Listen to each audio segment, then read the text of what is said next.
Bienvenue sur l'émission que l'on s'accorde pour une vie de plus en plus élégante. Ici, nous parlons d'élégance personnelle, relationnelle et intellectuelle. Je suis Margot et dans mes émissions, je mets à votre disposition des leviers de compréhension, des instruments de réflexion et des techniques d'optimisation personnelle pour naviguer dans le quotidien avec cette unique et précieuse personnalité qui est la vôtre. On nous a souvent imposé de penser que planifier, c'était la clé.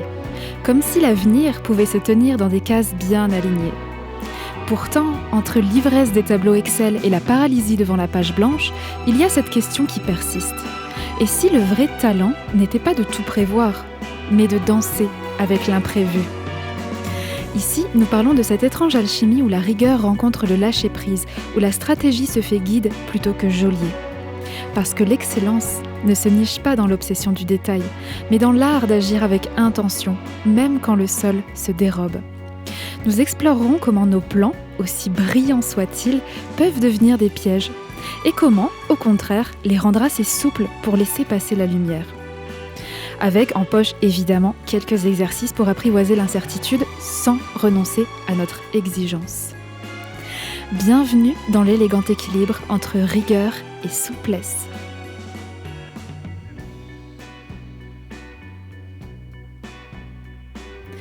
On adore les plans, ces tableaux bien alignés, carrés, propres, ces listes de tâches qui nous donnent l'illusion de maîtriser le chaos, ces étapes soigneusement ordonnées qui nous promettent « si je fais ça, puis ça, alors tout ira bien ».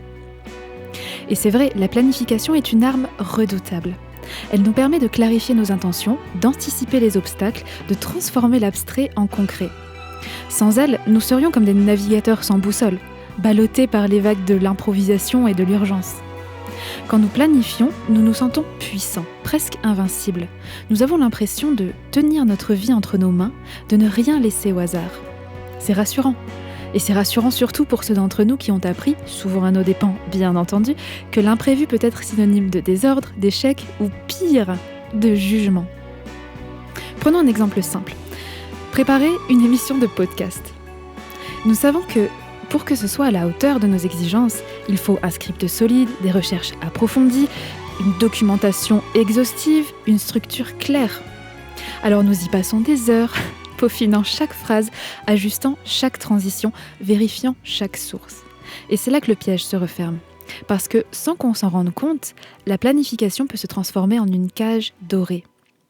Ce qui devait être un outil devient une fin en soi. Et ceci est valable pour beaucoup de choses. Nous passons tellement de temps à affiner le plan que nous oublions presque de publier l'épisode. On se dit en fait, attends, j'ai encore un dernier détail à régler, encore une idée à creuser, ce genre de choses. Et soudain, des jours ont passé. Le plan censé nous libérer nous enferme dans une boucle sans fin où rien n'est jamais assez parfait pour être partagé. C'est le paradoxe de la planification. Ce qui nous donne un sentiment de contrôle peut aussi nous paralyser. Nous avons internalisé une croyance tenace qui est que si ce n'est pas planifié à la perfection, ce n'est pas valable. Donc on cumule les notes, les versions, les ajustements, comme si chaque imperfection était une petite menace. Nous confondons la préparation avec la valeur de ce que nous faisons. On se dit, si je ne maîtrise pas tout, je ne mérite pas de réussir. On se le dit ça. Mais à force de vouloir tout anticiper, nous finissons par étouffer ce qui fait justement la magie de nos projets, leur vitalité, leur spontanéité, leur capacité à évoluer. Pire encore, cette obsession du plan parfait nous coupe de l'essentiel. Et l'essentiel, c'est quoi ? C'est l'action. Nous devenons des architectes de châteaux en Espagne, des experts en théorie, mais des débutants en pratique en fait. Et c'est vraiment dommage. Combien de fois avons-nous reporté le lancement d'un projet, d'une idée, d'une conversation importante parce que, entre guillemets, le moment n'était pas idéal, ou alors il manquait encore une petite pièce au puzzle ? Combien de fois avons-nous laissé une opportunité nous échapper parce que nous n'étions pas assez prêts, entre guillemets ? La planification alors n'est plus une stratégie, elle devient une prison. Et nous sommes à la fois le geôlier et le prisonnier. Comme je vous l'avais déjà dit dans d'autres émissions, l'être humain est un expert pour créer des outils et en devenir esclave. On est en plein dedans, encore une fois. Et c'est pas fini, bien sûr. Il y a cette autre facette, plus insidieuse. La planification peut nous donner l'illusion de progresser alors que nous tournons en rond. Nous confondons le mouvement avec l'action. J'ai- Quand on se dit «j'ai travaillé dur aujourd'hui, j'ai tout organisé», mais en réalité on n'a rien produit. On a simplement repoussé l'échéance comme si le fait de préparer nous dispensait d'agir. Vous voyez? C'est un peu comme si nous passions notre vie à affûter nos crayons sans jamais dessiner. C'est vraiment dommage. Alors, comment faire la différence entre une planification qui nous sert et une planification qui nous limite? Peut-être déjà en acceptant que son rôle n'est pas de tout contrôler, mais de nous donner une simple direction. Une boussole, pas une camisole. Un guide, pas un carcan. Comme vous l'aurez certainement déjà remarqué, à vos dépens bien entendu, la vie, elle se laisse pas mettre en case et en cage. Elle est faite d'imprévus, de détours, en fait, des moments où il faut savoir lâcher le plan pour saisir une opportunité ou simplement pour respirer juste. La clé peut-être, c'est de se demander, est-ce que ce plan que j'ai devant moi me permet d'avancer ou est-ce qu'il me donne juste l'illusion de le faire? Parce qu'au fond, nous le savons, les plus belles choses arrivent souvent quand nous osons sortir du cadre, quand nous acceptons que la perfection n'est pas une condition préalable, mais un horizon, une direction. Et que parfois, le meilleur plan, eh bien, c'est celui qui laisse une place à l'inattendu.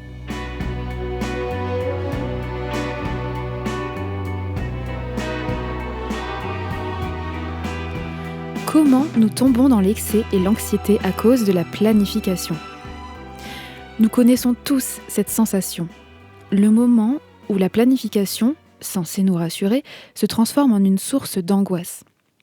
C'est quand la liste de tâches devient si longue qu'elle nous paralyse, quand le besoin de tout anticiper nous empêche de dormir ou quand nous passons plus de temps à ajuster nos plans qu'à les mettre en œuvre.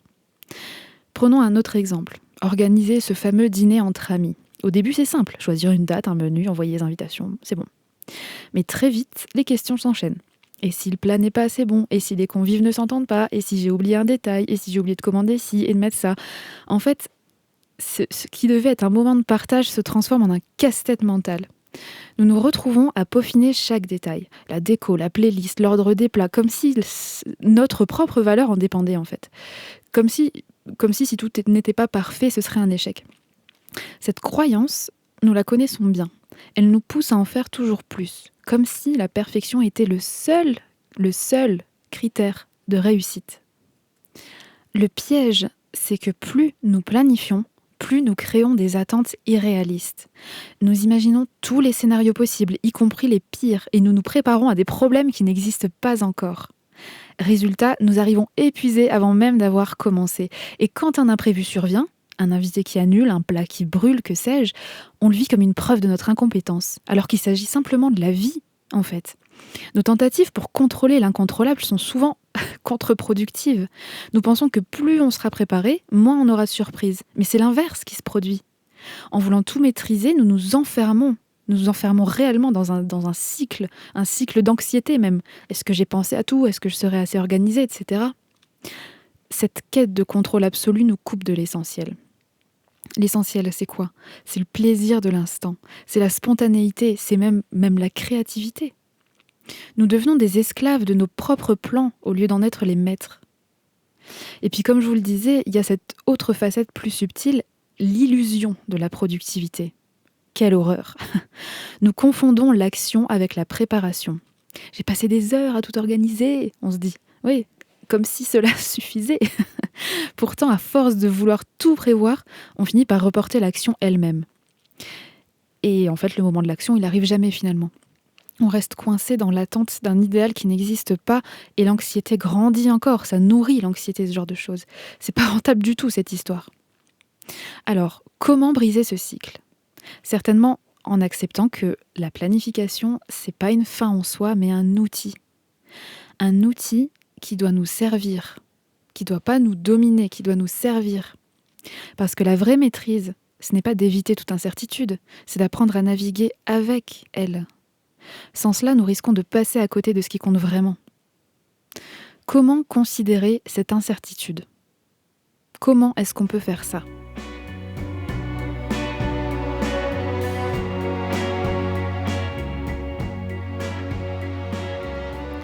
Nous aimons donc croire que tout peut être anticipé et que chaque détail peut être verrouillé à l'avance. Pourtant, la vie nous rappelle constamment que l'imprévu n'est pas une faille dans le système, mais une partie intégrante de celui-ci. Prenons, par exemple, un voyage en camping-car. Un voyage en camping-car méticuleusement préparé. Itinéraire tracé, réservation faite, liste de provisions cochée, mais c'est souvent dans les détours non planifiés. Une route barrée, une rencontre inattendue, un paysage qui nous pousse à nous arrêter. C'est dans ces moments-là que naissent les très, très beaux moments. L'incertitude n'est pas l'ennemi de la planification, elle en est le contrepoint nécessaire. Sans elle, nos plans deviennent rigides, étouffants, et nous privent de cette capacité à nous adapter et à nous surprendre nous-mêmes. L'improvisation, loin d'être l'opposé de la stratégie, en est la respiration. Elle nous permet de rester vivants dans nos projets, de les ajuster en temps réel, de saisir des opportunités que nous n'avions pas imaginées. Imaginez un cuisinier qui suit sa recette à la lettre, sans jamais goûter, sans jamais ajuster les épices. Le plat sera peut-être correct, sans aucun doute, mais il manquera cette petite touche unique qui naît de l'instant.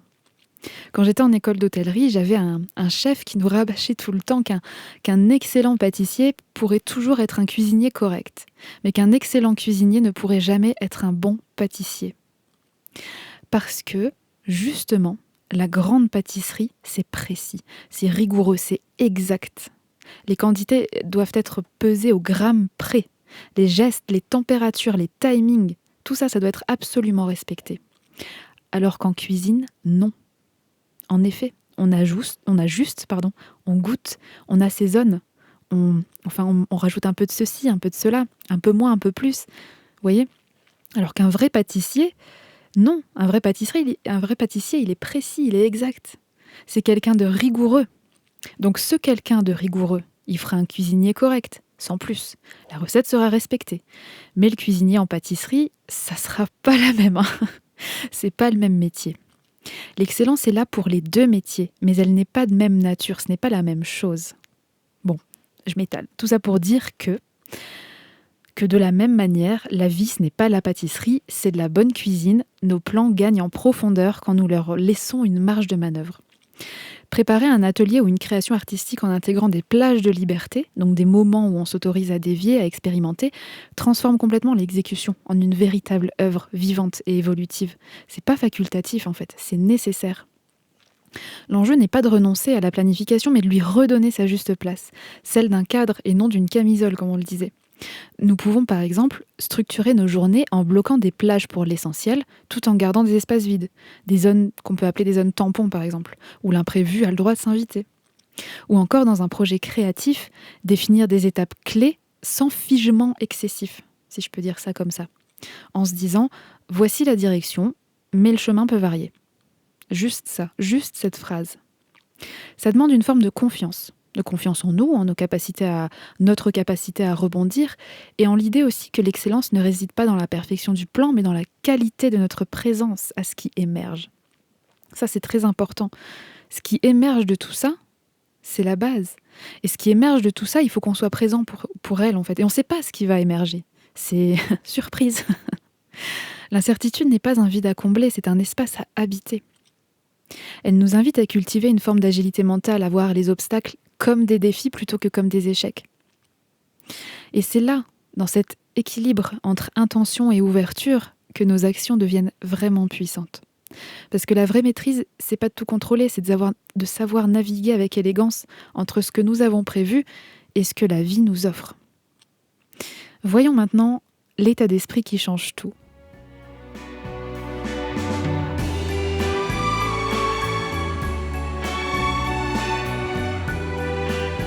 Comme nous l'avons compris, la planification n'est pas une fin en soi.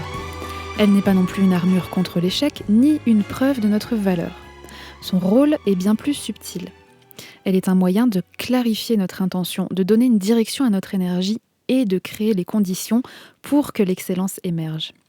Mais pour cela, il faut accepter une idée radicale, qui est que une bonne planification n'est pas un programme rigide, mais une stratégie vivante, un guide qui s'adapte plutôt qu'un carcan qui étouffe. Elle ne nous demande pas de tout contrôler, mais de savoir pourquoi nous agissons, comment nous voulons le faire et quand il est temps de lâcher prise. Prenons un autre exemple, l'exemple d'un projet créatif, comme l'écriture d'un roman ou la préparation d'une expo. Nous pourrions passer des mois à peaufiner chaque détail, le synopsis, les personnages, la scénographie, tout ce que vous voulez. On peut passer des mois en préparant ça et en croyant que c'est là que réside la qualité du travail. Mais pourtant, c'est souvent dans l'exécution, dans la confrontation avec l'imprévu que le projet prend vraiment vie. Un plan trop rigide risque de tuer la spontanéité. Cette étincelle qui naît quand nous osons improviser, ajuster ou même abandonner une idée pour en embrasser une autre, une qui sera plus juste. Une idée qui sera plus juste au dernier moment parce qu'en voyant la chose se créer devant nous, on a soudain une nouvelle idée. Parce que les choses, elles collent, elles se mettent entre elles, dans notre cerveau, il se passe quelque chose, dans notre cœur aussi. Et donc, au dernier moment, on a une nouvelle idée. L'excellence ne se trouve pas dans la perfection du plan, encore une fois, mais dans la qualité de notre présence à ce que nous créons. Soyons attentifs aux idées qui émergent, aux choses qui collent, aux déclics qui se passent dans notre tête quand on voit deux choses ensemble devant nous. Ça se manifeste quand nous agissons ça avec attention. Avec attention, on est attentif. Et bien sûr avec intention. On a l'intention d'être attentif. Vous voyez ? Même quand les choses en fait se déroulent pas comme prévu. Surtout, j'ai envie de dire, quand les choses se déroulent pas comme prévu. C'est vraiment une opportunité. Quand nous aimons, quand nous sommes conscients de chaque étape de mise en œuvre, ceci peut arriver. Quand nous prenons vraiment du plaisir à toutes les étapes. C'est ça l'état d'esprit. Premièrement, voir la planification comme un outil de liberté, d'opportunité et pas comme une contrainte. Ça signifie définir des étapes clés sans s'y enfermer. Fixer des objectifs sans en faire des dogmes. Et surtout, garder à l'esprit que le but n'est pas de suivre le plan à la lettre, mais de servir une vision plus grande que nous. Quand vous êtes dans le néant, quand il n'y a rien, que vous êtes une conscience suspendue dans l'infini de l'univers et que vous pouvez faire, être tout ce que vous voulez, quand il n'y a aucune limite, aucun cadre, c'est pas drôle. Déjà, c'est pas drôle, c'est pas marrant, mais en plus, c'est paralysant.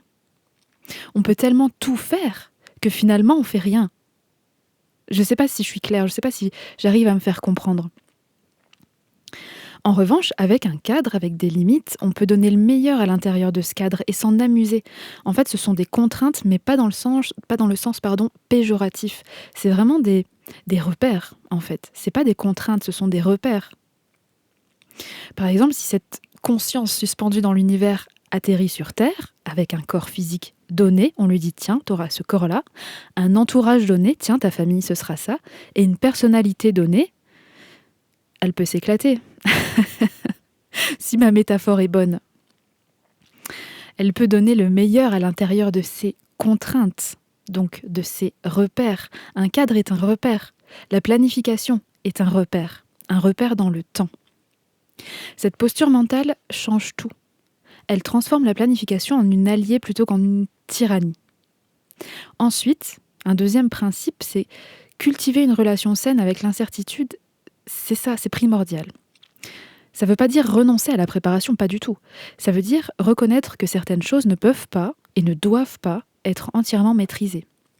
Quand nous organisons un événement, par exemple, nous pouvons anticiper les aspects logistiques. Mais accepter que l'énergie du moment, les réactions du public et même nos propres inspirations de dernière minute puissent enrichir l'expérience, c'est ça qui est cool en fait dans l'histoire. L'incertitude n'est pas une menace, c'est un espace de création. Elle nous invite à développer une forme d'agilité mentale, à voir les obstacles comme des défis plutôt que comme des échecs, et à faire confiance à notre capacité à rebondir. Et ça nous donne confiance en nous, c'est un cercle vertueux tout ça. Et enfin, pour parfaire cet état d'esprit, intégrer l'idée que l'excellence est un processus et pas un résultat figé est une excellente chose. Un musicien qui prépare un concert, ne cherche pas à jouer une partition sans aucune erreur. Il cherche à interpréter la musique avec émotion, avec présence. De la même manière, nos plans doivent laisser de la place à l'humain. Nos doutes, nos intuitions, nos coups de cœur.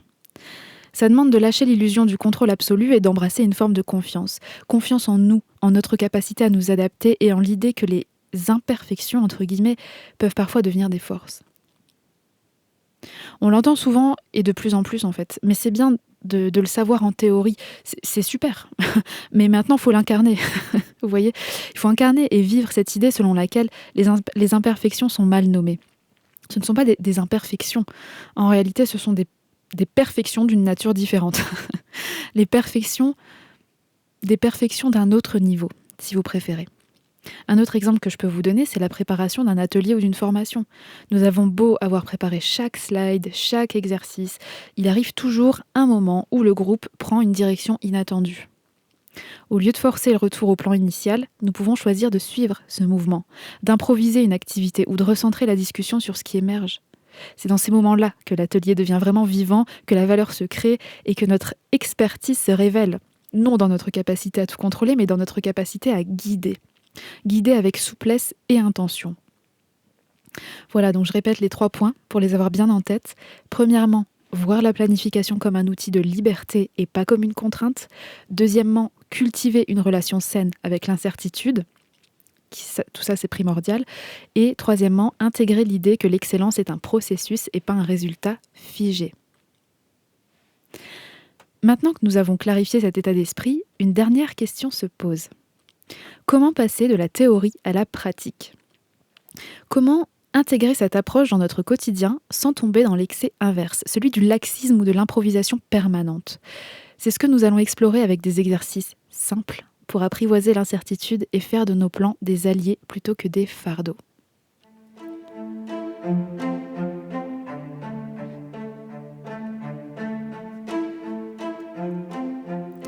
Passons donc à la pratique.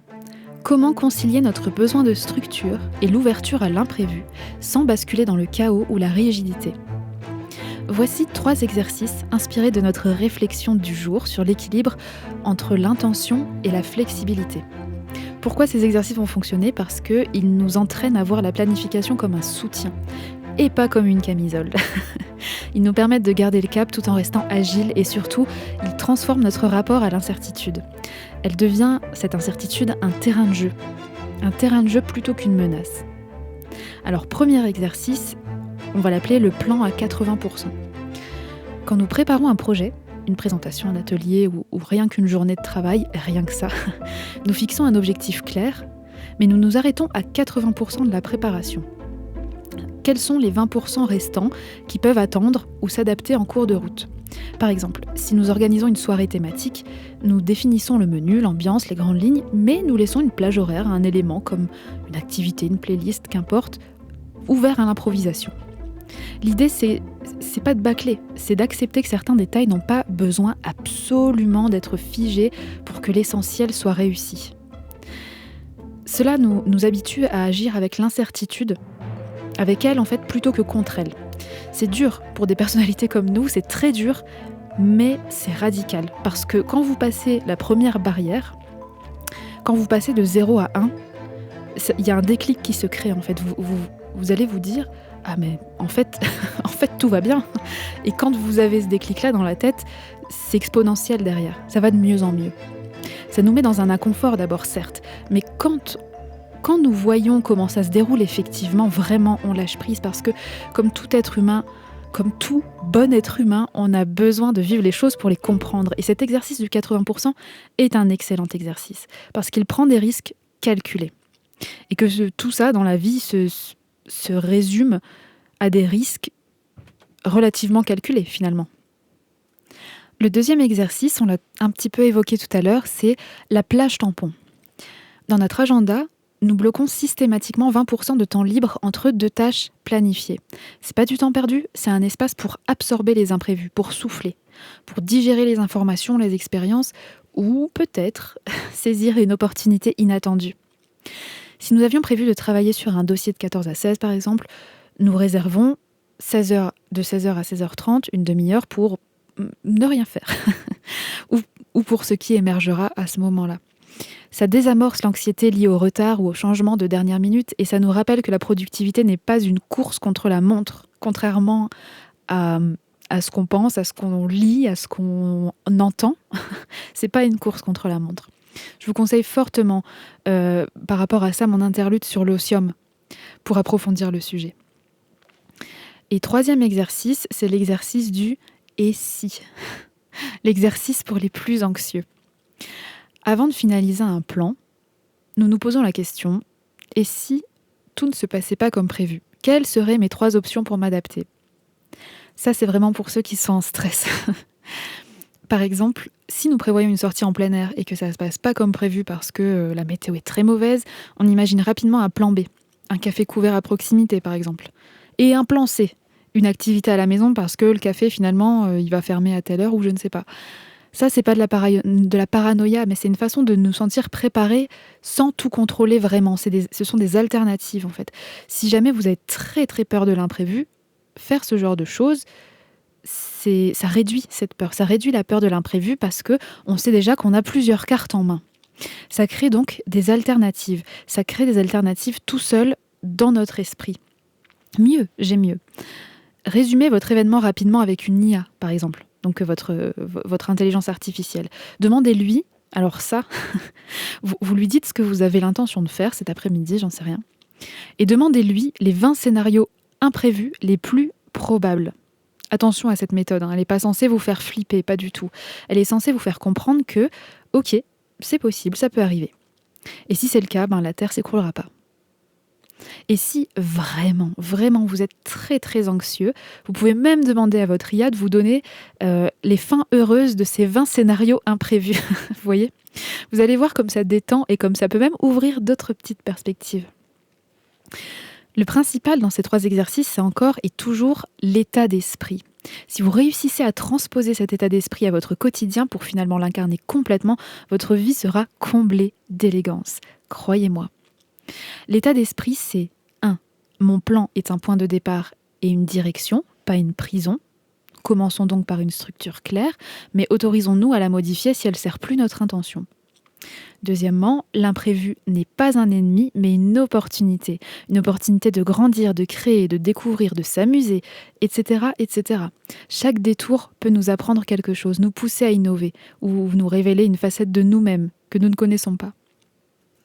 Et troisièmement, agir avec intention ne signifie pas tout prévoir, mais savoir pourquoi j'agis. Quand nous sommes alignés avec nos valeurs et nos objectifs, nous pouvons naviguer dans l'incertitude sans perdre de vue l'essentiel. Nous pouvons naviguer dans toutes les eaux du monde et par tous les temps. N'est-ce pas la plus grande sérénité que nous puissions atteindre vraiment ? Je vous remercie chaleureusement pour votre écoute et je serai ravie de vous lire en commentaire. Je vous dis à la semaine prochaine. À bientôt !